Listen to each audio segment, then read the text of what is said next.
به ونتوكل عليه ونعوذ بالله من شرور أنفسنا ومن سيئات أعمالنا من يهده الله فلا مضل له ومن يضلل فلا هادي له ونشهد أن لا إله إلا الله وحده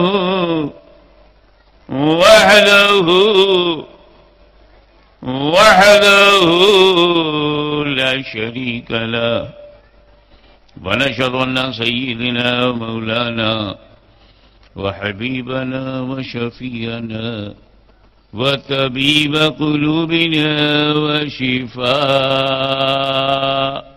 صدورنا وغوثنا وغياثنا ومغيثنا ومعيننا وقطبنا وفريدنا ونظامنا وسراجنا وولانا وأشرفنا ونور عيننا محمدا عبده ورسوله صلی اللہ علیہ وآلہ وآصحابہ اجمعین اما بعد فاعوذ باللہ من الشیطان الرجیم بسم اللہ الرحمن الرحیم الا ان اولیاء اللہ لا خوف علیہم ولا هم يحزنون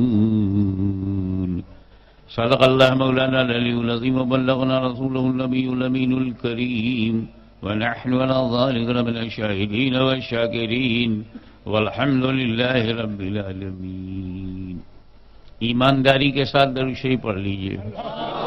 اللہم صلی علی سیدنا مولانا محمد وعلی آل سیدنا مولانا محمد مبارک وسلم کما تحب وترضى ان تصلی علیہ صلاۃ و سلام علیہ یا رسول اللہ. ایمانداری کے ساتھ میں نے اس لیے کہا کہ میں نے بہت سے بے ایمانوں کو درود پڑھتے ہوئے سنا ہے، تو میں نے کہا بھئی ایماندار لوگ ہیں، ایمانداری سے درود پڑھیں. پھر ایک مرتبہ بارگاہ رسالت صلی اللہ علی النبی الامی وآلہ واصحابہ صلی اللہ علیہ وسلم صلاۃ و سلام علیہ یا رسول اللہ. نبی اور آل نبی پر ایک مرتبہ بلند آواز اللہم صلی علی سیدنا جد الحسن والحسین وعلی آل سیدنا جد الحسن والحسین.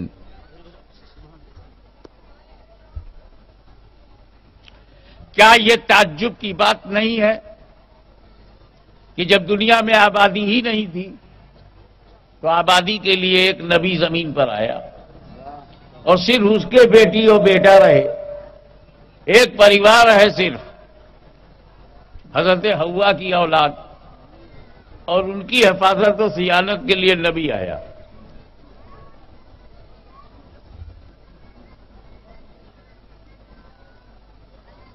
اور آج جن سنکھیا انکاؤنٹیبل ہے، سیلاب ہے، بلکہ نیتاؤں کی نظر میں سمسیا ہے. تب نبی آنا بند ہو گیا. جب آبادی کم تو نبی آ رہا ہے. آبادی اتنی زیادہ بڑھتی جا رہی ہے تو اللہ نے بہت پہلے ہی فرما دیا بس یہ میرا آخری نبی ہے. ولیکن رسول اللہ و خاتم النبیین، last and final prophet. Number 2، جب ضرورت کم تھی تو ہدایت کے لیے نبی آ رہا ہے، اور جب ضرورت بڑھ گئی تو نبی آنا بند.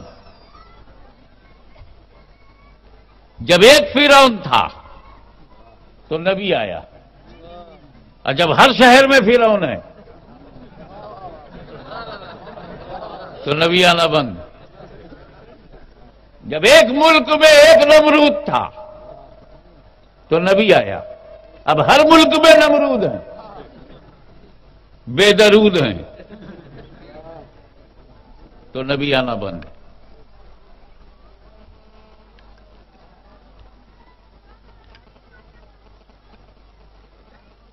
ہمارا نبی آخری نبی، اس کا دین آخری دین، اس پہ جو کتاب نازل ہوئی آخری کتاب، اور جو امت ہے وہ آخری امت۔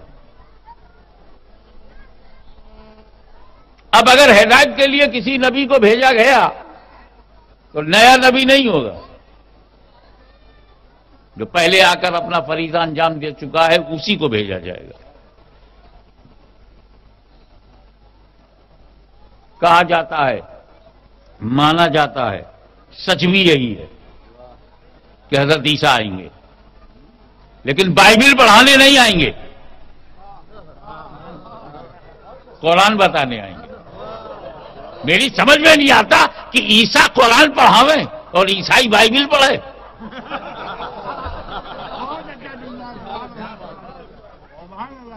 جب یہ بات کلیئر ہو گئی کہ قرآن کے بعد بائبل نہیں، عیسیٰ آئیں گے بائبل نہیں لائیں گے، کیونکہ قرآن آ چکا، تو قرآن امریکہ میں ہے، قرآن یورپ میں ہے، قرآن افریقہ میں ہے، تو بھائی وہی پڑھو جو عیسیٰ آ کے پڑھائیں گے۔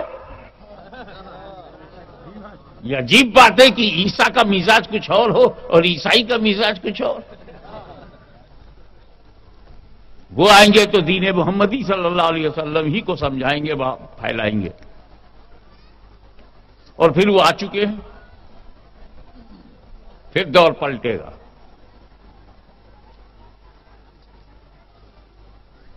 چاہے جتنے میزائل ہو، چاہے جیسے اسرائیل ہو، یہ مسلمان مٹے گا نہیں۔ دنیا پھر صحابی دیکھے گی۔ میں ایک عجیب بات کہنے جا رہا ہوں، سارے صحابہ کا انتقال ہو گیا ہے، مگر پھر صحابی ہم دیکھیں گے، ہمارے آنے والی نسلیں دیکھیں گی، تابعین دیکھیں گے ہم، پھر تبع تابعین آئیں گے۔ کیسے صحابی اب آئیں گے؟ تابعی کیسے آئے گا؟ تبع تابعی کیسے آئے گا؟ ایک نیا مضمون ہے جو آپ کے سامنے رکھ رہا ہوں۔ وہ اس طرح کہ صحابی کی ڈیفینیشن یہ ہے کہ جس انسان نے رسول پاک کو اپنے ماتھے کی آنکھوں سے دیکھا ہے اور اسلام پر اس کا خاتمہ ہوا ہے، وہ صحابی ہے۔ جس میں دو وشیشتا ہو، اونلی ٹو کوالٹیز، ون دیدار مصطفیٰ، دوسری کوالٹی موت علی الاسلام۔ جو ایمان کے ساتھ گیا یا ایمان کے ساتھ ہے اور رسول کو دیکھا ہے، وہ صحابی ہے۔ ایمان کے ساتھ گیا تو کہا جائے گا صحابی تھے، لیکن یہ ضروری ہے کہ زندگی میں دیکھا ہو، قبر میں نہیں، خواب میں نہیں، حیات ظاہری میں دیکھا ہو۔ تو آپ تو کہیں گے کہ حیات ظاہری میں نبی کو جتنے دیکھنے والے تھے سب کا انتقال ہو گیا، صدیق اکبر سے لے کے حضرت بلال تک، اعلیٰ ترین صحابی سے لے کر کے ادنا ترین صحابی تک ہر درجے کے صحابی کا انتقال ہو چکا ہے۔ بچا کون ہے جو صحابی آئے گا؟ اور جب صحابی نہیں آئے گا تو تابعی کہاں سے آئے گا؟ وہی میں سمجھانا چاہتا ہوں۔ تم نے دیکھنے والوں کی لسٹ نہیں، لسٹ پہ غور نہیں کیا، اور وہ یہ کہ معراج کی رات جب نبی بیت المقدس میں پہنچے اور سارے نبیوں کو جمع کیا گیا تو عیسیٰ بھی موجود ہیں، اور عیسیٰ کو ابھی موت نہیں ہوئی ہے، وہ اپنی حیات ظاہری میں ظاہر ہوئے ہیں۔ حیات ظاہری لے کر کے نبی کے پاس آئے اور پیچھے نماز پڑھا، نبی کو دیکھا تو رسالت نے انہیں اللہ کا رسول بنا دیا، اور دیدار مصطفیٰ کی حیات میں وہ صحابی بنا دیا۔ تو عیسیٰ اللہ کے رسول بھی ہیں، میرے آقا و مولا کے صحابی بھی ہیں۔ سبحان اللہ۔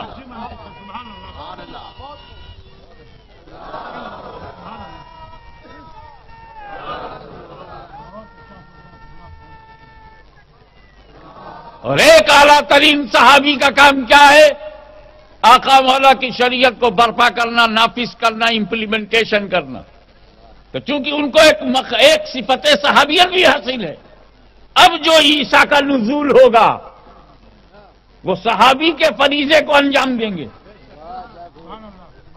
اسی لیے میں کہہ رہا ہوں کہ عیسیٰ علیہ السلام کا انتقال نہیں ہوا، ابھی انہوں نے ذائقۃ الموت نہیں چکھا ہے، اور انہوں نے رسول کو دیکھا، رسول کو دیکھا ہے، نبی ہیں، معصوم ہیں، اور انہوں نے نبی کو دیکھا ہے۔ اب جو عیسیٰ کو دیکھے گا وہ تابعی ہوگا۔ دیکھیے اس میں دو صفت ہوگی، جو عیسیٰ کو دیکھے گا اس میں دو صفت ہوگی، عیسیٰ کا صحابی، مصطفیٰ کا تابعی، اس میں دو صفت ہوگی۔ جو حضرت عیسیٰ کو دیکھے گا وہ عیسیٰ کا تو صحابی ہوگا، لیکن مصطفیٰ جان رحمت کا وہ تابعی ہوگا۔ تو امام مہدی دیکھیں گے عیسیٰ کو، امام مہدی دیکھیں گے عیسیٰ کو تو وہ ہوئے تابعی، اور جو انہیں دیکھے گا وہ تابعی۔ دور پھر پلٹے گا، اسلام پھر چمکے گا، نبی پھر چمکائیں گے۔ اسی لیے تو ہمارے امام نے بڑے یقین سے کہا ہے، چمک تجھ سے پاتے ہیں سب پانے والے، میرا دل بھی چمکا دے چمکانے والے۔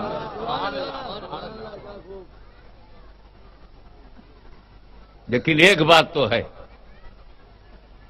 کہ اللہ جیسے نبی آتے رہے، اب بھی آتے رہتے تو مزہ آ جاتا۔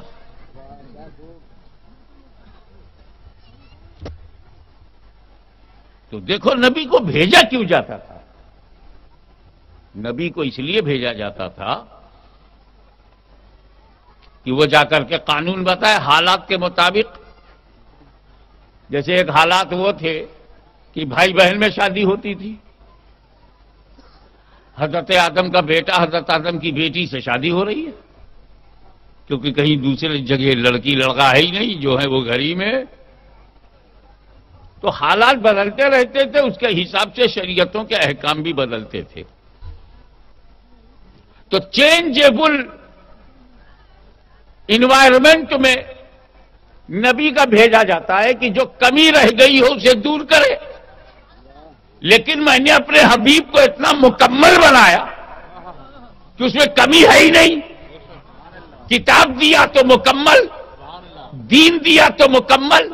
اللہ نے یہ نہیں کہا میں نے دین عطا کیا، اکملت لکم دینکم، میں نے اسے کامل کیا ہے، مکمل بنایا۔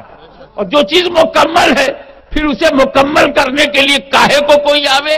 یہ تو تحصیل حاصل ہے، اور تحصیل حاصل یوں ہی محال ہے۔ تو جو چیز مل چکی ہے وہ یہ ہے کہ نبی مکمل ہے۔ اب مصطفیٰ جان رحمت کے بعد نبی آ کے کرے گا کیا؟ نہ گھٹائے گا نہ بڑھائے گا۔ تو جب گھٹانا بڑھانا چینج کرنا نہیں ہے، سنشودھن کرنا نہیں ہے، تو پھر آنے کی ضرورت کیا ہے؟ The Prophet Muhammad sallallahu alaihi wasallam is the final last prophet. No any new prophet will come after him. یہ ایک بات طے ہے۔ مگر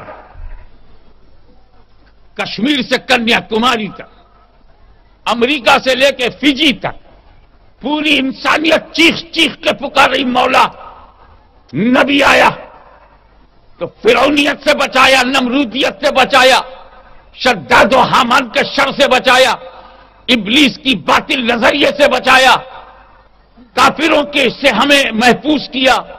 آج ہمیں زیادہ ضرورت ہے، آج ہمیں زیادہ ضرورت ہے تو نبوت کا دروازہ بند ہو گیا، رسالت کا دروازہ بند ہو گیا تو اسلام جواب دیتا کائے کو گھبراتا ہے؟ اللہ نے نبوت کا دروازہ بند کیا ہے، ہدایت کا دروازہ بند نہیں ہے، رہبری کا دروازہ بند نہیں ہے، کافروں سے بچانے کا دروازہ نہیں ہے۔ ارے پہلے جو بچاتے تھے اسے رسول اعظم کہتے ہیں، اور آج جو بچا رہا ہے اسے غوث اعظم کہتے ہیں۔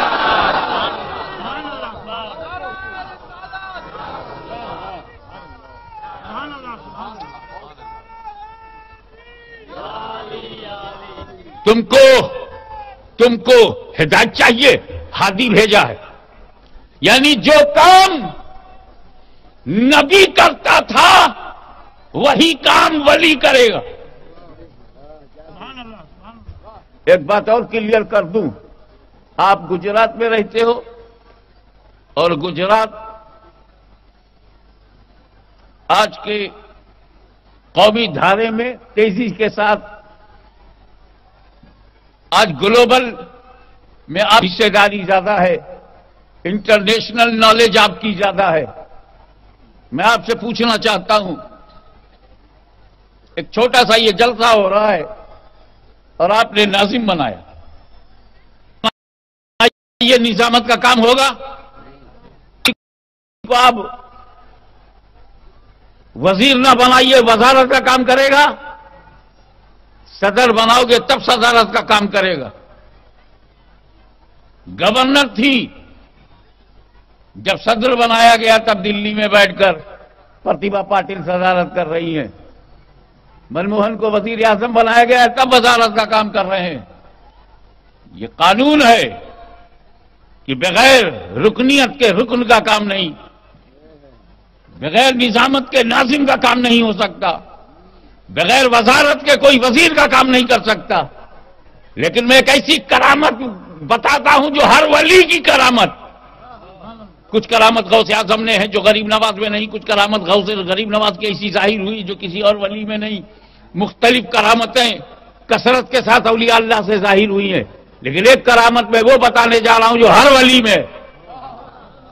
ولی میں ہے.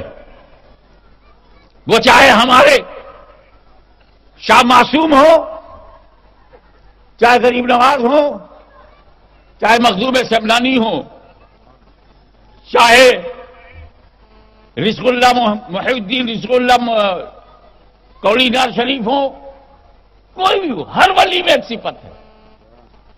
اور وہ صفت یہ ہے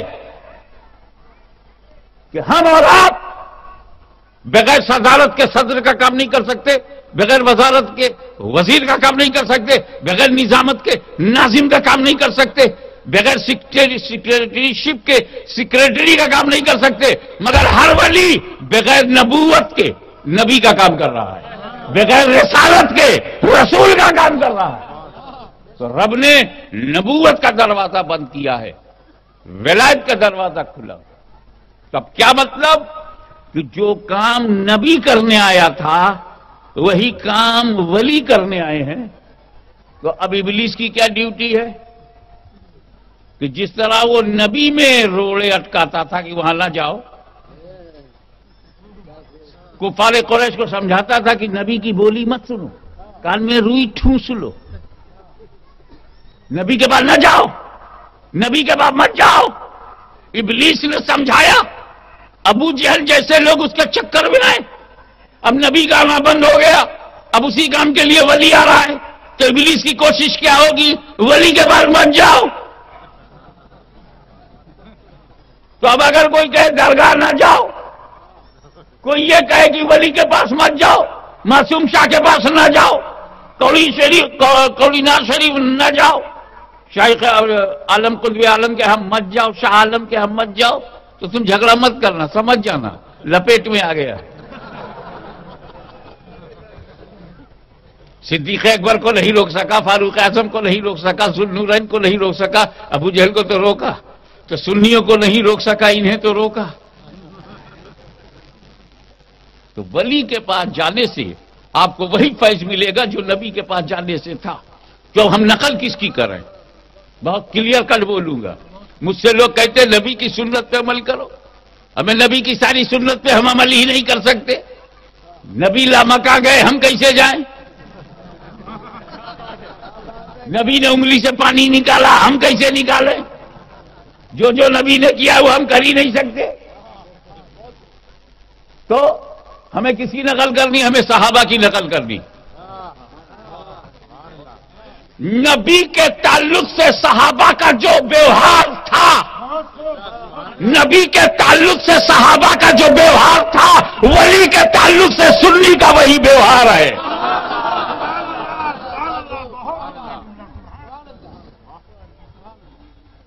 اب اللہ کا بڑا کرم ہے جو نبی کا آنا بند ہو گیا اور ولی ہے. کیوں؟ آپ اتنا پیشنٹ لوز کر چکے ہیں، دھیریہ ہے نہیں، برداشت آپ میں ہے ہی نہیں، صبر کرنا تو آپ نے باپ دادا کے کھاتے پہ چھوڑ دیا، آپ سے صبر ہوتا ہی نہیں. اب آپ آئے معصوم شاہ کے ہاں، بابا میرے کو اولاد نہیں ہو رہی، 15 سال سے ایک بچہ چاہیے، نہیں ہوا۔ میرے پاس آپ آئے، بابا کچھ آپ دعا کر دو، میں مقدمہ جیت جاؤں۔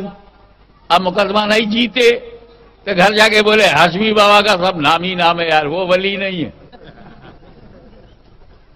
ولی ہوتے تو دعا کرتے ہو، دعا قبول نہیں ہوتی۔ ہاشمی بابا ولی نہیں ہے، مدنی بابا ولی نہیں ہے، تو آپ کے اندر برداشت نہیں ہے، صبر نہیں ہے، آپ مولا کی مرضی پہ راضی نہیں ہے، آپ کا کام نہیں ہوا، آپ نے پھٹ سے کہہ دیا۔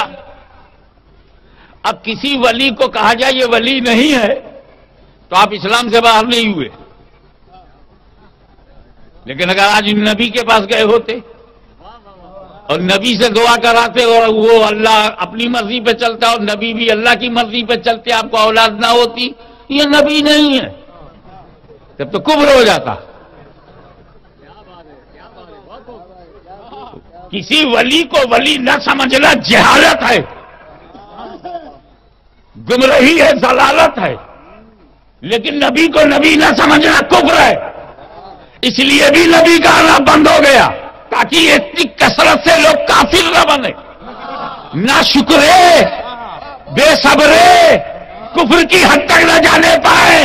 اس لیے رب نے اپنے دوستوں کو بھیج دیا، اور یہ سارے اولیاء اللہ ہماری جان بھی بچا رہے ہیں، ہمارا ایمان بھی بچا رہے ہیں۔ نعرہ تکبیر، نعرہ رسالت۔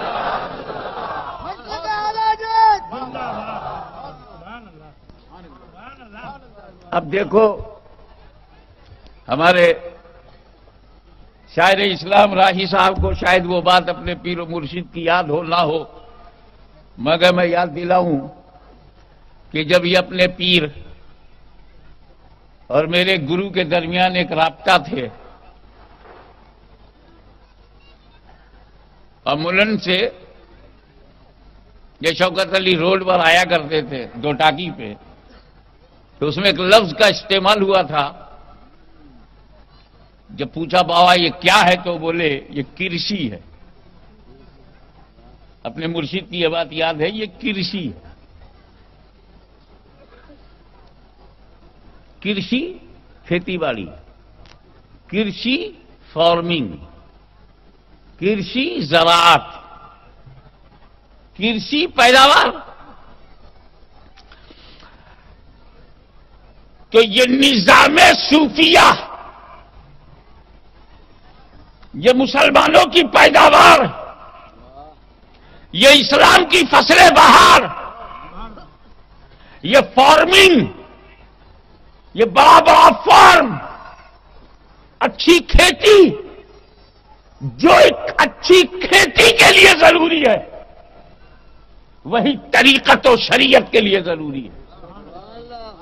آج میں طریقت کا ایک پہلو بیان کرنا چاہتا ہوں۔ ایسی محفلیں بہت کم ملتی ہیں کہ جب میں بولوں اور ولی سنیں۔ اگر ہزاروں مسلمان کہیں جمع ہو تو اس میں ولی ہو سکتے ہیں، یہاں سکتے لگا ہو سکتے ہیں، مگر یہاں تو قسم کھا سکتے ہیں کہ ولی ہے۔ تو کچھ اپنی عاقبت سنوارنے کے لیے، کچھ ان کی روحانی توجہ کو حاصل کرنے کے لیے عرض کرتا ہوں۔ کرشی میں دو بات بہت امپورٹنٹ ہے۔ ایک تو یہ کہ بیج ہیلدی ہو، سوستھ ہو، اچھا ہو۔ بیج جو ہے وہ سڑا گلا نہ ہو، اچھی جگہ رکھا گیا ہو، 40 دن کھلی جگہ نہ ہو، ورنہ کیڑے پڑ جائیں گے۔ کچھ دوائیں ہوتی ہیں نا، اس کو آئس باکس میں رکھتے تاکہ وہ میڈیسن خراب نہ ہو، تو بیج کو بھی صحیح جگہ رکھتے ہیں تاکہ اس میں اخوا نہ نکلنے پائے، کوئی بدعتی نہ بننے پائے، بیج اچھا ہو۔ اور دوسری، اس بیج کے انوکول زمین ہو۔ یہ نہیں ہے کہ بیج اچھا ہے تو فصل اچھی ہوگی، زمین بھی اچھی ہو، ساری زمین اچھی ہے، لیکن ہر بیج کے الگ الگ ریکوائرمنٹس ہیں، ہر بیج کو الگ الگ زمین چاہیے. جیسے بغداد کی کھجور بہت اچھی ہے، اب بصرہ کی کھجور کا تو جواب نہیں. ٹھیک ہے، لے آؤ ملک عارف صاحب، اب بہار میں بو دو تو کھجور تو غائب، صرف تاڑی ملے گی. کیوں؟ بہار کی زمین بصرہ کی زمین نہیں ہے. مدینے کی اجوا اگر نجد میں بو دو تو نجد کی پہاڑی میں کچھ ملے گا ہی نہیں. پنجاب کا باسمتی چاول کاٹھیاواڑ میں لا کے وہ صرف ڈنڈا ملے گا.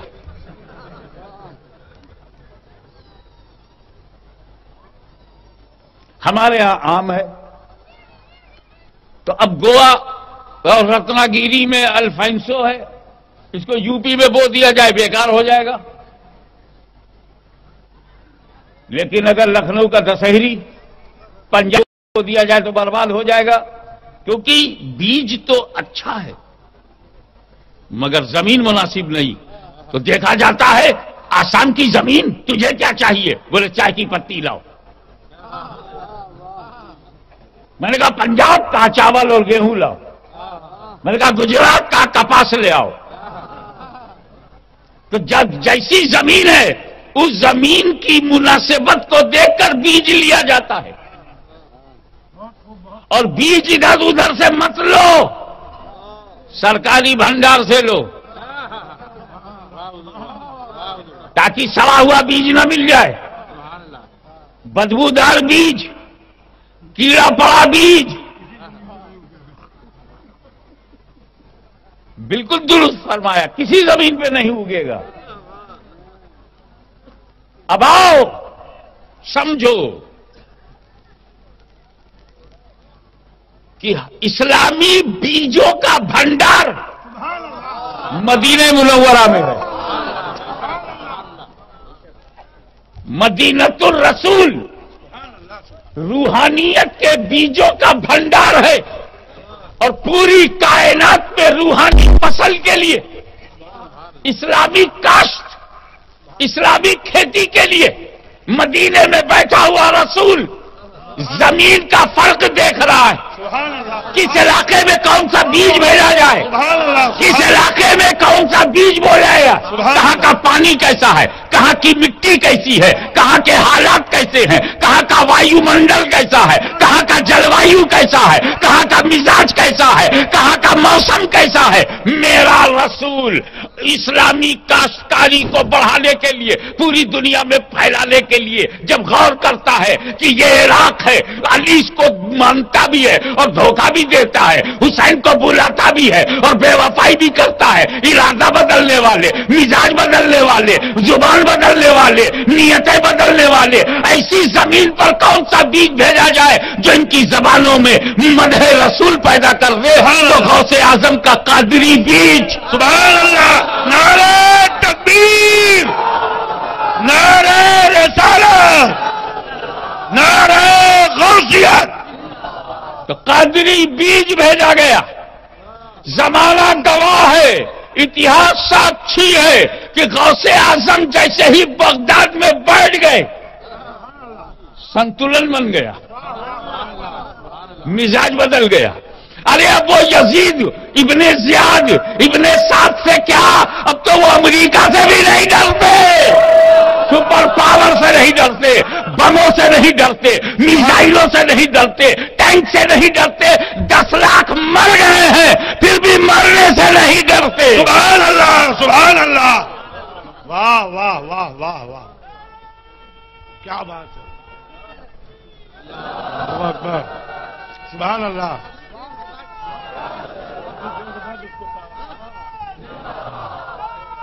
بھائی آئیڈیا بھی بہت بہت خوب، بہت خوب.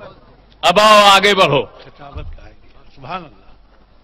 تاکہ آپ کو اسٹڈی کرنے کے لیے میں آپ کی دشا دے رہا ہوں، سبحان اللہ، کیونکہ جب دشا صحیح ہو جائے تو دشا صحیح ہو جاتی ہے۔ بہت خوب، بہت خوب۔ لیکن بغداد ہے، سلمان ہے، بصرہ ہے، کوفہ ہے، مگر یہ ترکستان، یہ افغانستان، سب کا سب پہاڑستان، دل پتھر، مزاج پتھر، طبیعت پتھریلی، ٹناٹن، نہ سر سے ماما اتر رہا ہے، نہ چہرے سے داڑھی ہٹ رہی ہے، نہ موت سے ڈر رہے ہیں، روس کو پچھاڑ چکے ہیں، امریکہ سے بھیڑے ہوئے ہیں، ایسے کڑک سخت پتھریلے ماحول میں کون سا بیج بھیجا جائے؟ سبحان اللہ، تو نقش بندی بیج بھیجا گیا۔ سبحان اللہ، سبحان اللہ، پورا کابل سرکار نقش بند کے نقش کو دل میں لے کے بند کر چکا ہے، سبحان اللہ، اور سختیاں بھی ہیں سلسلے نقش بندیاں میں، حدیں بہت سخت ہیں، کیونکہ سخت مزاج اور سخت ماحول میں سخت بیج بھی ہونا چاہیے، اس مقدس بیج کا نام نقش بندی ہے۔ پتھر کو پھوڑ کے نکل، لیکن ہندوستان ہمارا بھارت مہان، سبحان اللہ، اللہ مہربان، گجرات کا گدھا بھی پہلوان، جب اللہ مہربان تو سب پہلوان۔ کیا کہہ دیا، سبحان اللہ۔ ہندوستان اس کا ماحول نہ عراق کی طرح ہے، نہ کابل کی طرح ہے، نہ انقرہ کی طرح ہے، نہ بغداد کی طرح ہے۔ یہ شہر تو اس کی ہواؤں میں بھکتی ہے، محبت ہے، گیت ہے، میت ہے، سنگیت ہے۔ کشمیر سے کنیا کماری تک میت ہی میت، گیت ہی گیت، سنگیت ہی سنگیت۔ اب ایسے ماحول میں اسلام کی کھیتی کیسے ہو؟ واہ واہ، سبحان اللہ، کیا حضور، کیا بات ہے۔ میں آج بتاتا ہوں، اولیاء اللہ کا طریقہ الگ ہے، نیت الگ نہیں ہے۔ سبحان اللہ، سبحان اللہ، کوئی شریعت کا مخالف نہیں ہے، اپنی اپنی مجاہدانہ سرگرمیاں ہیں کہ کون باطل کو ہٹاتا ہے اور کون باطل کو اسلام سکھاتا ہے۔ سبحان اللہ، یہ اپنا اپنا مزاج ہے، اپنے اپنے حوصلے ہیں۔ اب سنگیت کا تو یہ عالم ہے کہ خوشی میں لوگ ڈھول بجا دے، جب بھی منع ہے، لیکن سمجھ میں آ جاتا ہے بھائی بہت خوش ہے، کنٹرول کے باہر ہے۔ بارات آ رہی ہے، ڈھول بج رہا ہے، باجا بج رہا ہے، میوزک ہو رہی ہے، سنگیت چل رہی ہے، اور منہ پہ رومال لگ کے دولہا ہنس رہا ہے، گھوڑی پر بیٹھا ہوا ہے، صافہ باندھے ہوئے، شیروانی پہنے ہوئے، گھوڑی پر بیٹھا ہوا ہے، منہ پہ رومال رکھے ہوئے تاکہ دنیا سمجھے کہ میں شرما رہا ہوں، لیکن رومال کے پیچھے 32 دانت باہر بھی ہو رہے ہیں کہ میری شادی ہو رہی ہے۔ ایک چھوٹے سے لڑکے نے اپنے باپ سے پوچھا، ابا ابا گھوڑی پہ دیکھیے یہ ہنس رہا ہے۔ باپ بولا، بیٹا یہ آخری بار ہنس رہا ہے۔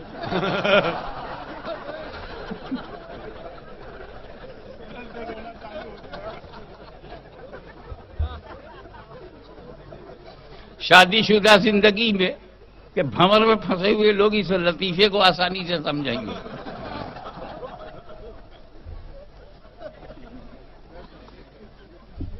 میں نے یہ باتیں جو کہی ہیں ان خواتین کے لیے ہیں جو اپنے اپنے گھروں میں جیدہ ہیں، ان کے لیے نہیں کہا ہے جو سیدہ ہیں۔ ایک بات اور، ہم ان لوگوں میں سے ہیں جو مرید ہوتے ہیں ایک ولی سے، ہم مرید ہوتے ہیں ایک ولی سے مگر مانتے ہیں ہر ولی کو۔ ہم مرید ہوتے ہیں ایک ولی سے اور مانتے ہیں ہر ولی کو، بالکل اسی طرح ہم کلمہ پڑھتے ہیں ایک نبی کا، ہم کلمہ پڑھتے ہیں ایک نبی کا اور مانتے ہیں ہر نبی کو۔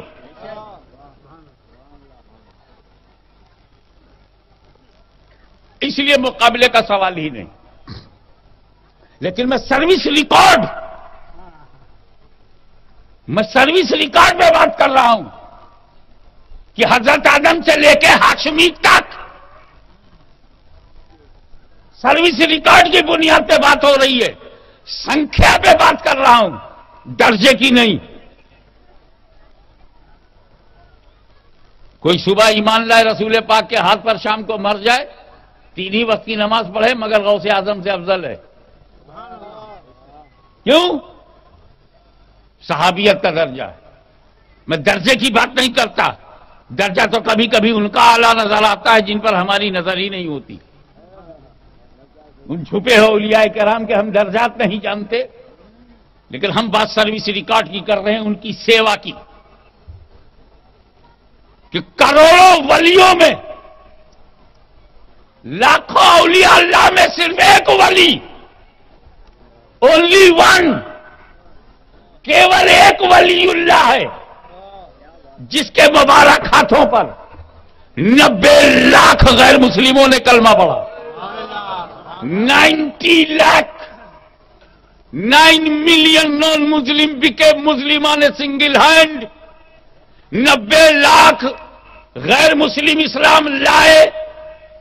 اتنی بڑی تعداد کو اسلام میں داخل کرنے والے کا نام خواجہ غریب نواز. میں غوث اعظم سے کاہے کو مقابلہ کروں گا غریب نواز کا؟ حضرت علی سے کیوں مقابلہ کروں گا؟ حضرت علی عرب میں، غوث اعظم عرب میں غیر مسلم تھے ہی نہیں.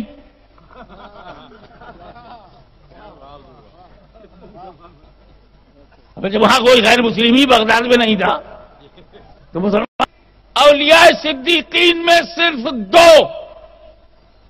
دو ولی، کروڑوں اربوں لاکھوں ولیوں میں صرف 2 ولی ایسے گزرے ہیں جنہوں نے بادشاہت چھوڑی ہے. بادشاہت کو چھوڑا ہے صرف 2 ہی ہیں. کوئی کارخانہ چھوڑ کے ولایت کا کام کیا، کسی نے مدرسہ چھوڑا، کسی نے جیلا چھوڑا، کسی نے سنجر چھوڑا، کسی نے کلیر چھوڑا، کسی نے پاک پٹن چھوڑا. چھوڑتے گئے، گھر چھوڑا، پریوار چھوڑا، لیکن بادشاہت چھوڑنے والے صرف 2 ہی ہیں. ایک سلطان ابراہیم ابن ادہم اور ایک سلطان سید اشرف سمنانی. یہ 2 ہی ولی ہیں جو تاریخ سلطنت ہیں، یعنی اپنے رب کے قرب کے لیے اور ولایت کے لیے، رب سے یاری کے لیے، پیغمبر سے دوستی کے لیے، شریعت کو پھیلانے کے لیے، روحانیت میں بالیدگی کے لیے دنیا تو دنیا، بادشاہت بھی چھوڑ دیا. شریعت کے لیے بادشاہت چھوڑ دیا، طریقت کے لیے بادشاہت چھوڑ دیا. اس کا مطلب یہ ہے کہ طریقت بادشاہت سے بھی زیادہ قیمتی ہے. طریقت بادشاہت سے بھی زیادہ قیمتی ہے، کیونکہ چھوٹی چیزیں چھوڑی جاتی ہیں بڑی چیز کے لیے. تو سلطان ابراہیم ابن ادہم اور سلطان اشرف یہ 2 ہیں جنہوں نے بادشاہت چھوڑی، اور دونوں صرف سلسلے چشتیہ میں ہیں. دونوں صرف سلسلے چشتیہ میں ہیں. ایک غریب نواز کے پیروں کا پیر ہے، ایک غریب نواز کے مرید کا مرید ہے. 2 تاریخیں بادشاہت، سلطان ابراہیم اور سلطان اشرف، یہ 2 بادشاہت چھوڑنے والے ہیں، اور بیچ میں غریب نواز چمک رہے ہیں. جب ابلیس نے یہ دیکھا کہ نبی کو چھوڑ دینے والا خدا تک نہیں جا سکتا، اور اس نے چنوتی دیا تھا، اے اللہ میرے کو اوسر دیا جائے، اپارچونٹی دی جائے، مجھ کو مدت دی جائے، مجھ کو مہلت دی جائے، تو میں اکیلے نہیں جاؤں گا جہنم میں، اکیلے نہیں جاؤں گا، آدم کی اولاد کو لے جاؤں گا، پوری جماعت بناؤں گا. اور اللہ تعالیٰ نے نبیوں کو بھیجنا شروع کیا. سن، جو میرے بندے ہیں وہ تیرے نہیں ہوں گے، جو تیرے ہو جائیں گے وہ میرے نہیں ہوں گے. جا تو بھی آزما لے، میں تجھے مہلت بھی دیتا ہوں، طاقت بھی بحال رکھتا ہوں. جا، میرا ہی رہے گا. حضرت آدم سے رسول پاک تک سلسلہ وہ لگ گیا پیچھے. اتنا دل گردے والا ہے ابلیس کہ امتی تو امتی، نبی پہ بھی محنت کرتا تھا. نبی کو بھٹکانے کے لیے بھی محنت کرتا تھا. اب میں آج حضرت ابراہیم اللہ کی مرضی کے لیے اپنے بیٹے کی گردن کاٹنے جا رہے ہیں، اس میں ابلیس کا کیا پرابلم ہے؟ مگر نہیں، پیچھے لگ گیا. یہ اسماعیل تمہارا ابا تمہاری گردن کاٹنے لے جا رہا ہے. اب بتائیے، حضرت اسماعیل نبی ہیں، حضرت ابراہیم نبی ہیں، رسول ہیں، خلیل ہیں. اب میں جس کا حوصلہ اتنا بلند ہو کہ نبی اللہ پر کوشش کرے، وہ ملا پہ کتنی کوشش کرتا ہوگا. اللہ سبحان اللہ. نبی آ رہا ہے تو نبی سے کاٹا گیا، اور جو نبی سے کٹ گیا فرعون بنا، نمرود بنا، شداد بنا، حامان بنا، ابو لہب بنا، ابو جہل بنا، عتبہ بنا، شیبہ بنا. اور جو نبی سے سڑ گیا صدیق بنا، فاروق بنا، عثمان بنا، علی بنا، سعد بنا، سعید بنا، طلحہ بنا، زبیر بنا. اب نبی کا آنا بند ہو گیا ہے تو ولی آ رہا ہے. اب جو ولی سے ہٹا،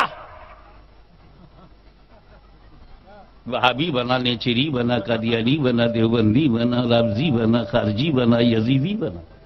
اور جو ولی سے لگ گیا سنی بنا، حنفی بنا، شافعی بنا، مالکی بنا، حنبلی بنا، قادری بنا، چشتی بنا، سہروردی بنا، صابری بنا، نظامی بنا، اشرفی بنا، برکاتی بنا، رضوی بنا.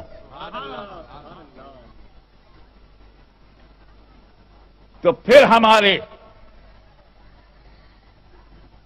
دیکھا آپ نے فتنوں نے سمجھا کہ اب نبی نہیں آ رہے، دبا دو، لپیٹ لو. یہ گجراتی، بنگالی، بہاری، اتر بھارتی، جس کا جو جی میں آوے کہے اتر بھارتی گیٹ آؤٹ. مجبور ہے اور اپنے کو مالک سمجھے، ہاتھ میں راج نہیں اور راج کہلائے.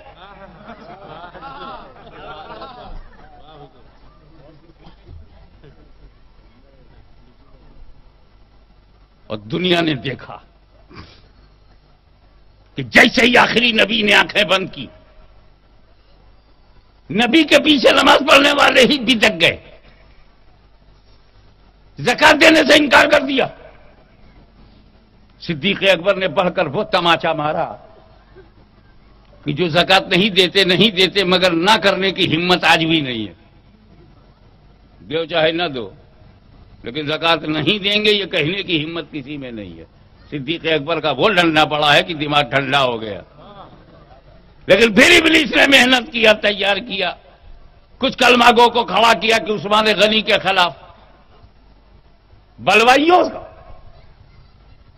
علی کے سامنے خارجیوں کو لائے، خوارج آئے، علی مرتضی کی ذوالفقار نے تہ تیغ کر دیا، یزیدیت نے کروٹ لی تو فاطمہ کے لال نے خاک کو خون میں ملا دیا. یزید تو بچ گیا مگر یزیدیت کٹ گئی. یزید کو تو کوئی بھی بھاڑے کا آدمی مار سکتا تھا. توجہ چاہوں گا، یزید کو مارنا تو ایک غلام کے بھی ہاتھ میں ہے. کوئی بھی غلام کسی کو شوٹ کر سکتا ہے، کوئی بھی غلام کسی آدمی کی جان لے سکتا ہے. ارے جان لینا تو اتنا آسان ہے کہ صرف پولیس کھڑی رہے تو پورے گھر کی جان لی جا سکتی ہے، دکانیں جلائی جا سکتی ہیں، مکانوں کو آگ لگایا جا سکتا ہے. قتل کرنا آسان ہے.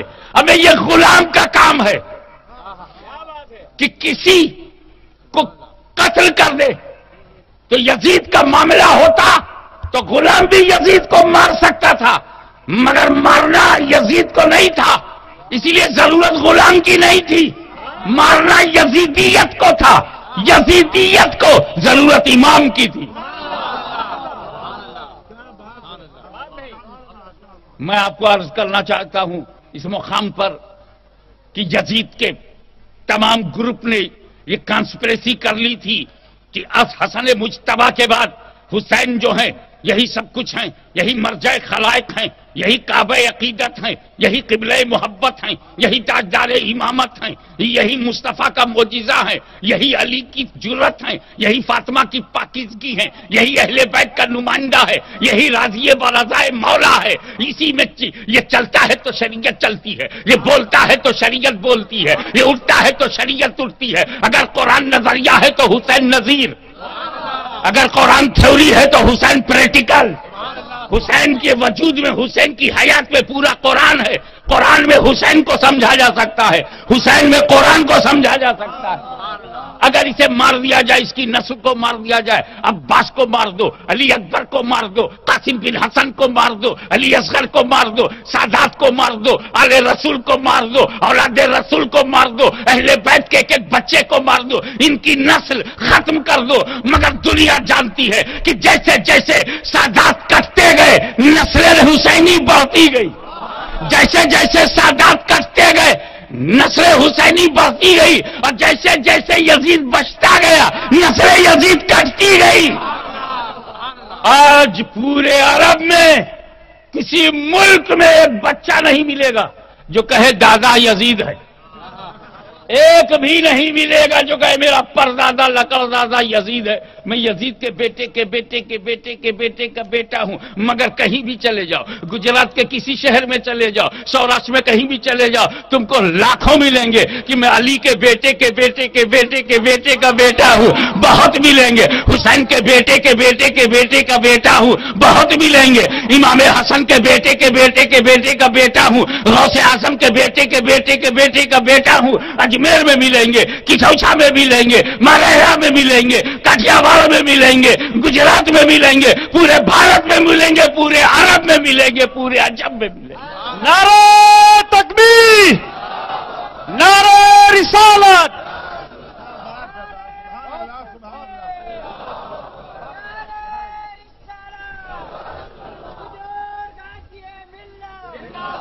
اس میں کوئی شک نہیں کہ ابلیس کو بے نقاب کیا آدم علیہ السلام کا احسان عظیم ہے۔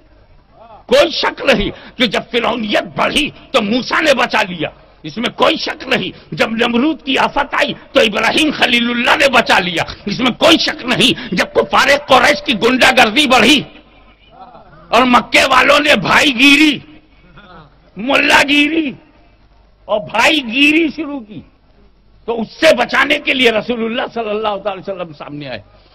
منکرین زکات کے فتنے سے بچانے کے لیے صدیق اکبر آئے، بلوائیوں کے فتنے سے بچانے کے لیے عثمان ذو النورین سامنے آئے، خارجیوں کو صفحہ ہستی سے مٹانے کے لیے علی مرتضی سامنے آئے، یزیدیت کو بے نقاب کرنے کے لیے حسین شہید کربلا سامنے آئے۔ اور جس وقت مامون اقتدار کے نشے میں چور ہو کر معتزلہ کے اثرات کو قبول کرتے ہوئے فتنے خلق قرآن چلایا، خلق قرآن مخلوق ہے اس کا فتنہ چلایا، تو بچانے کے لیے امام احمد بن حنبل آئے۔ اسی ہندوستان کی زمین پر بقول اورنگزیب عالمگیر کہ جد من اکبر اکبر نبود اکفر بود، میرا دادا اکبر اکبر نہیں تھا، بہت بڑا کافر تھا، دین الہی کا اندھیرا پھیلانا چاہا، دین الہی کے شکنجے میں پورے ہندوستان کو لینا چاہا، تو مجدد الفسانی امام ربانی شیخ احمد سرہندی نے بڑھ کر مورچہ لیا، جیل کے اندھیرے میں جانا گوارا کر لیا، مگر اکبر کے دین الہی کو قبول نہیں کیا۔ بادشاہ کا چلایا ہوا دھرم، بادشاہ کا چلایا ہوا دھرم جب آگے نہیں بڑھتا ولیوں کی وجہ سے، تو ان بھک منگوں کا بنایا ہوا فرقہ ان ولیوں کی موجودگی میں کیسے چلے گا؟ لیکن انگریزوں نے ہمت نہیں ہاری، انگریزوں نے ہمت نہیں ہاری، لڑاؤ اور حکومت کرو کی پالیسی پر عمل کرتے ہوئے دلی میں جب دیکھا کہ مسلمان کو مسلمان سے کیسے لڑایا جائے، پہلے انہوں نے ہندو مسلم لڑایا، پھر ہندو ہندو کو لڑایا، اب مسلمان کو مسلمان سے لڑانے کے لیے مولویوں کی ضرورت پڑی، اور مولوی آنے لگے، خریدا جانے لگا، اور ایک عظیم الشان ہستی کا گھٹیا بھتیجا خاتم المحدثین عبد العزیز محدث دہلوی کا ناکارہ بھتیجا شاہ اسماعیل دہلوی جب سامنے آیا اور اس نے تقویۃ الایمان لکھا، کلیجہ پھٹنے لگا۔ میرے دوستو، ایک مہم چلا دی گئی کہ مسلمان کا مکان جلا دو مشتعل نہیں ہوتا، دکان جلا دو وہ پھر بنا لیتا ہے، گھر جلا دو پھر تعمیر کر لیتا ہے، کھیت کھلیان جلا دو پھر پیدا کر لیتا ہے، مشتعل نہیں ہوتا، دکھی ہوتا ہے۔ لیکن اگر اس کے پیغمبر پر حملہ کیا جائے تو وہ برداشت نہیں کر سکتا، وہ اپنے باپ کو چھوڑ سکتا ہے، وہ اپنی ماں کو چھوڑ سکتا ہے، وہ اپنی اولاد کو چھوڑ سکتا ہے، وہ اپنی بیوی کو چھوڑ سکتا ہے، مگر مدینے والے کو نہیں چھوڑ سکتا، گنبد خضرا والے کو نہیں چھوڑ سکتا، کالی کملی والے کو